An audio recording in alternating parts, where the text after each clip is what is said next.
Have you been looking for a Taekwondo podcast with qualified people who know what they're talking about, who help you keep up with everything going on in the Taekwondo world? Well, you found it. This is the Taekwondo Podcast.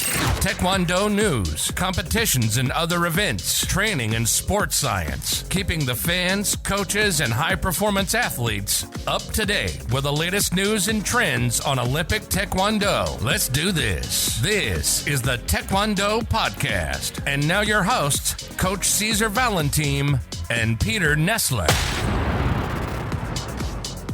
Hello and welcome to the Taekwondo Podcast. We're a podcast based out of Austria in English language for everyone out there who likes Taekwondo. In this episode, we talk with Grandmaster Choung, the Grandmaster from Canada, from Toronto, Olympic coach, very experienced friend.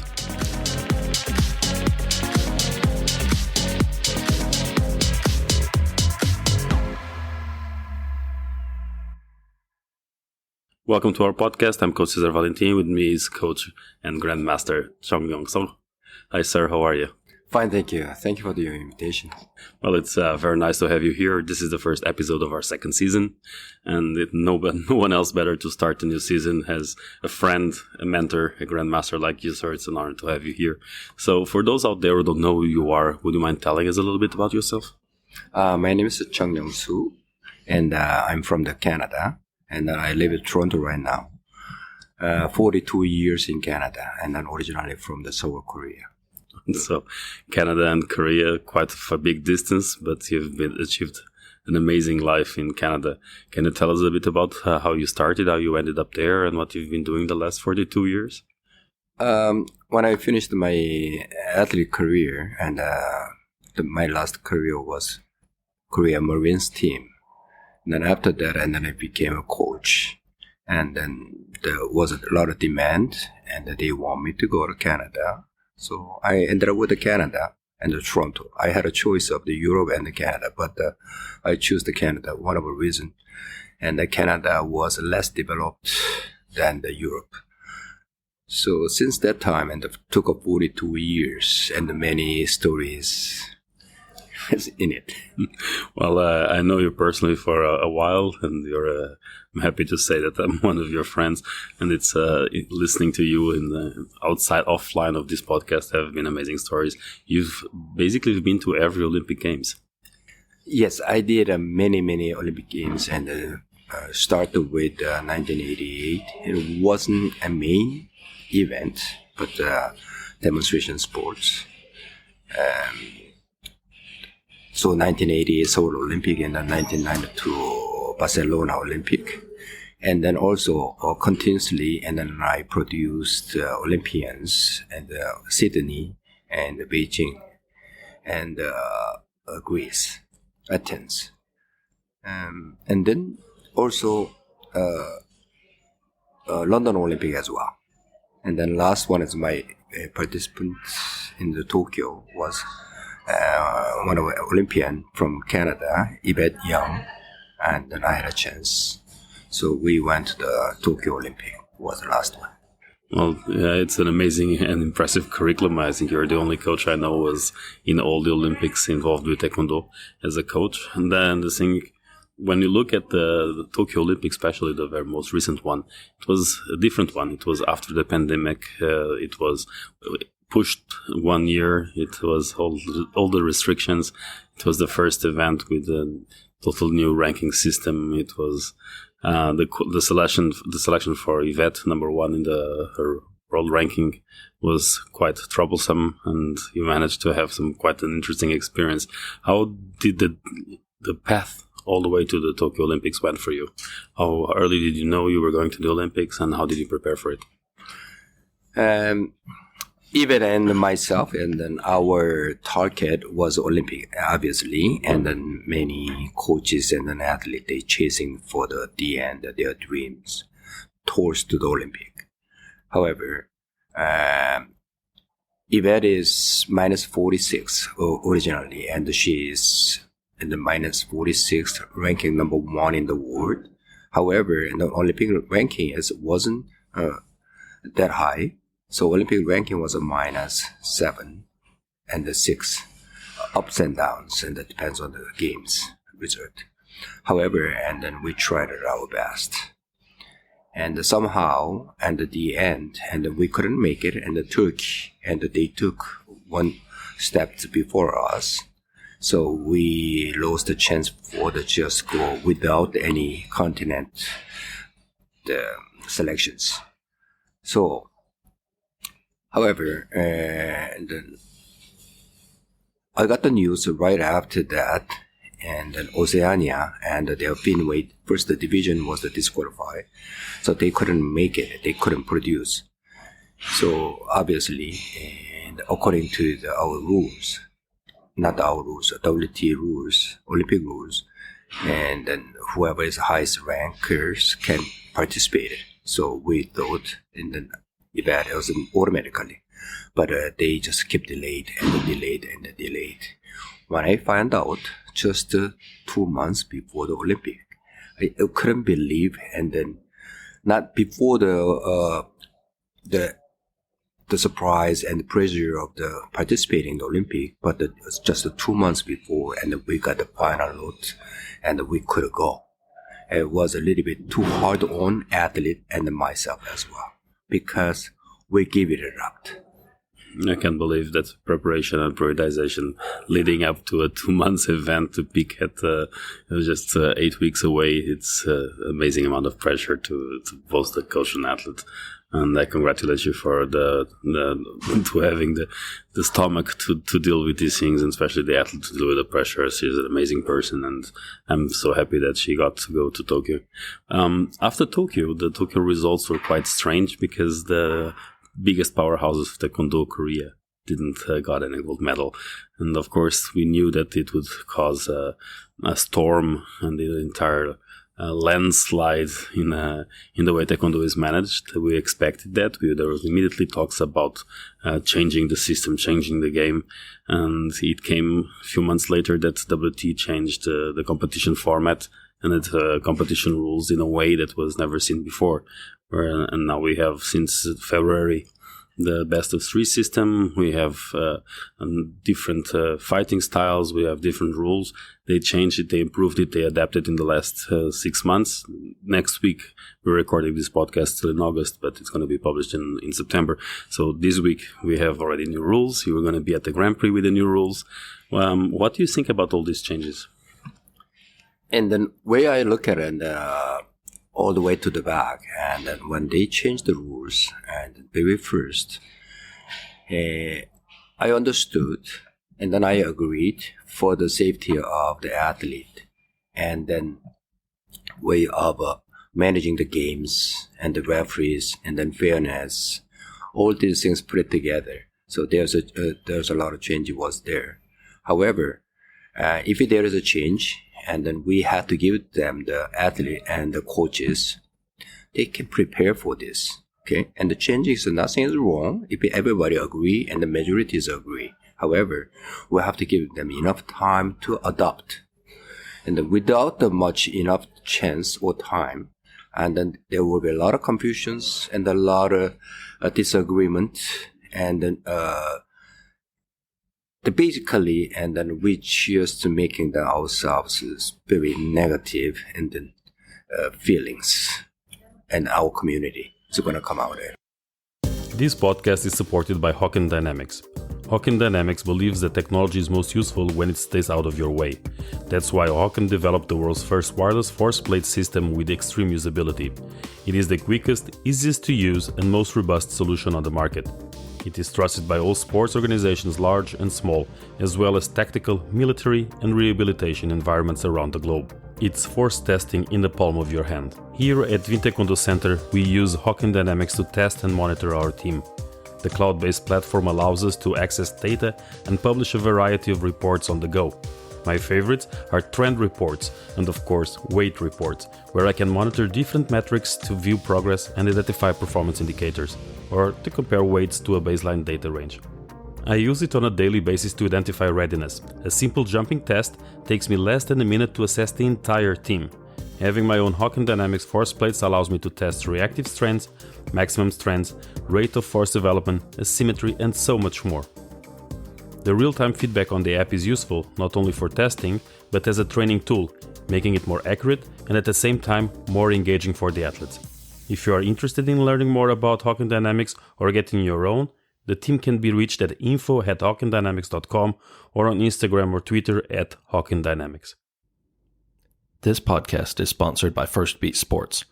First Beat Sports combines the most comprehensive analytics in team sports with a customizable interface to support real-time monitoring, recovery monitoring, performance management, and much more.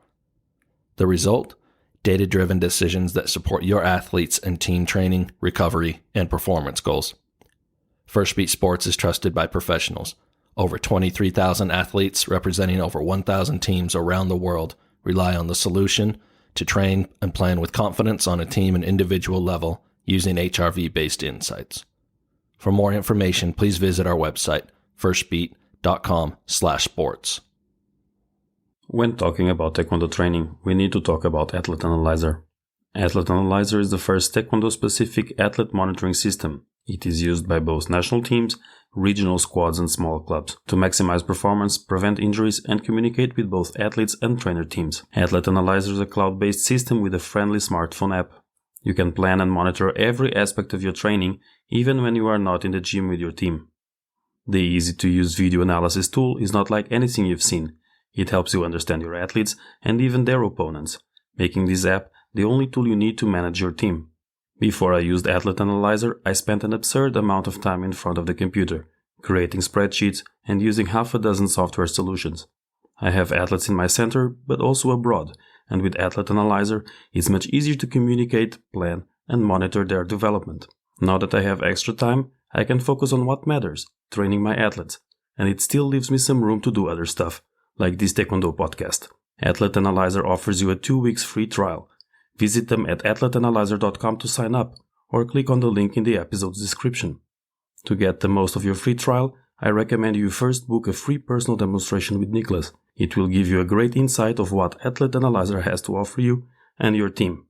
It is well worth the time. You're listening to the Taekwondo Podcast. Now back to your hosts, Coach César Valentim and Peter Nessler. I saw the new rules being implemented for the first time in a big event. It was now at the Cadets and World Championships, and the big European nations couldn't even make more than 1 or 2 medals. The obvious winners of the new game are Korea, Iran, Uzbekistan, and that was something that we were afraid that it wouldn't adapt, and that somehow the rules were made to cancel the fighting style of the Europeans. Soon as when I found out they couldn't do it above the waistline and then sweep kicks, and then you are going to get penalized, and then moving backward, whatever. However, this and the moving forward and the sweep kicks, that one is obviously you can see, but the moving backward is very much center referee's call, and we have to remember this, and the rule is one thing for the games. However, and then we don't want to ruin the Taekwondo and the aspect of the original Taekwondo. Yeah, the technical aspect I'm talking about. And well, the rules also mentioned that the grabbing and the kicks and the clinch and especially the dirty grabbing, clinching would be avoided, and we see that it didn't happen.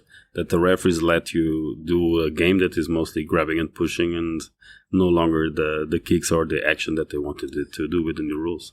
They tried their best. I could see that all the referees, they worked very hard, and the few days, because we don't have a professional referees at this moment.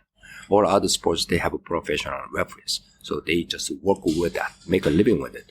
But the Taekwondo is not yet, and that's all depends on the volunteer base.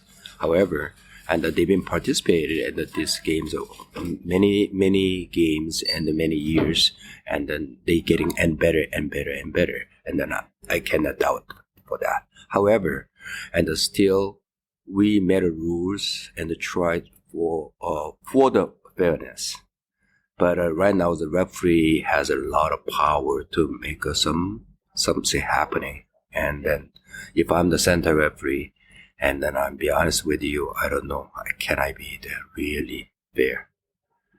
And this is a little bit question to me, for you personally, okay? So, and nothing to do with other referees, but I'm just a little bit concerned about it.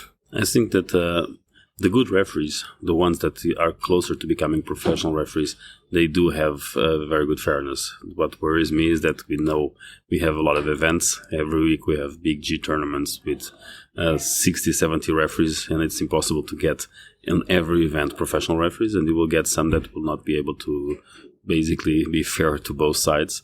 And we all know from experience that sometimes the referees tend to favor one of the other player, especially even on the same action. And that's something that it's not clear that the same action made by different players have different outcomes from the referee penalties decision, because there is a little bias, and that's something that happens with the mostly younger referees or not so experienced referees.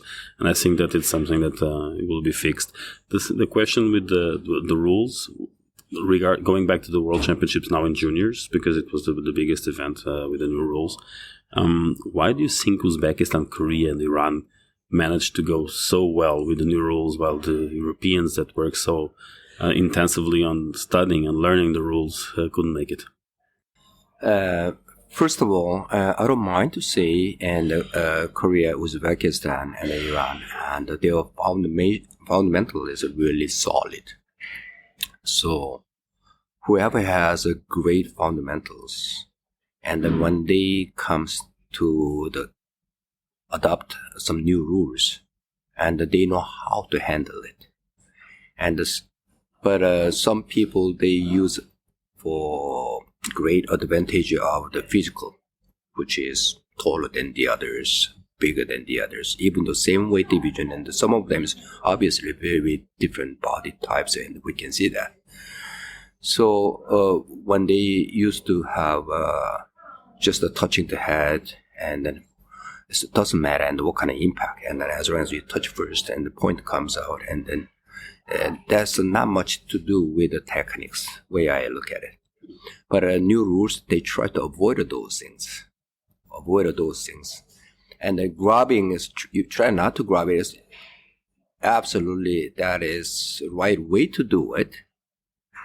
Because, and then whoever is, the hit and run, which is a lot of Koreans, and they're very sharp, and very light body moves. However, and first round and the second round, and if they don't make it properly, and the third round, they getting the hard time, because size different is always is going to tell you towards to the third round. It's a hard game. So as you see, the cadet and the junior games at the World Championships, and the first round, a lot of Koreans, they made a gap. So the game didn't even last that long. And then maybe 30 seconds. Some of them is just, I could count 1, 2, 3, 4, 7 seconds, and the 12-point gaps comes out. High section 2 times, and the body couple of times, and just already 10 point. And then couple of comp jumps, and then the 12 gap, and then the opponent couldn't make it not even 1 point, because no chance to catch them.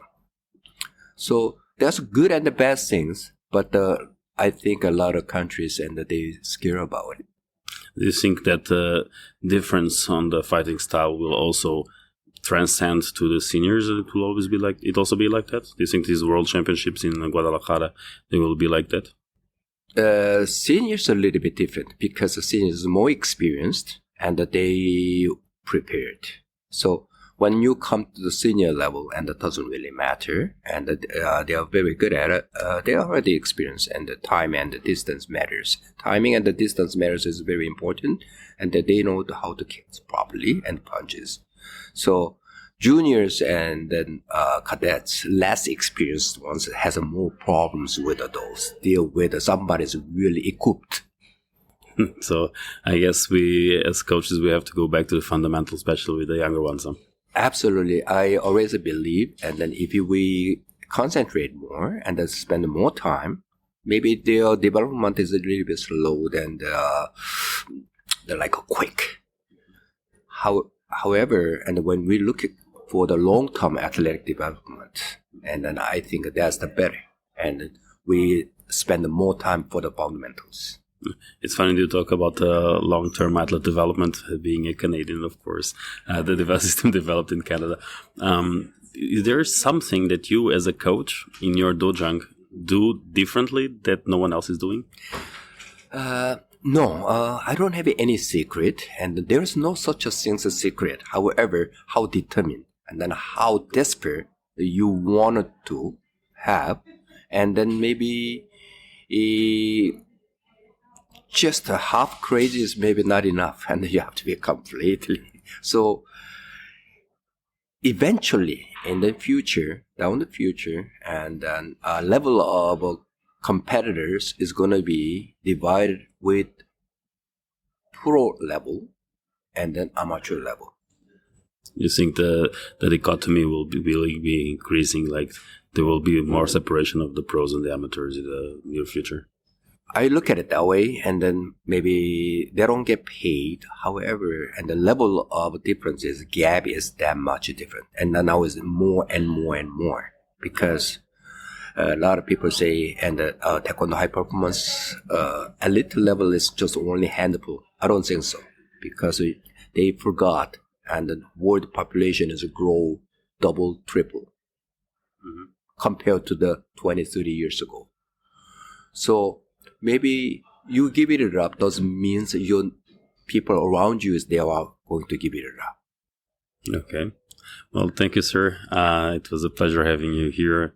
And everyone out there, I have to apologize for the quality of the sound. We are in an event, a training camp, and of course in the hotel lobby we can hear a lot of background noise, but I'm sure that everyone at home didn't mind about it, because the content and the knowledge from Master Choung is priceless. Thank you again. I hope to have you again in the podcast in the near future. My pleasure too. Thank you, everyone. It was a pleasure being here with you again. This was a Taekwondo podcast. If you haven't already, listen to the other episodes from the first season that are already available wherever you listen to your podcasts. We're publishing new episodes every Tuesday. Stay tuned, subscribe to the podcast, leave us a positive review, and share it with your friends. See you next week. You've been listening to the Taekwondo podcast, keeping the fans, coaches, and high-performance athletes up to date with the latest news and trends on Olympic Taekwondo. Your host, Coach César Valentim, has almost 20 years of experience with high-performance Taekwondo and has worked all around the world as a Taekwondo trainer. Peter Nessler has been teaching Taekwondo for more than 20 years, and he's currently one of the top referees in Europe. We hope you enjoyed the show. Make sure to like, rate, and review. And we'll be back soon. But in the meantime, find us on Instagram at Taekwondo Podcast, on Facebook at Taekwondo Cast, and the website taekwondopodcast.com. See you next time.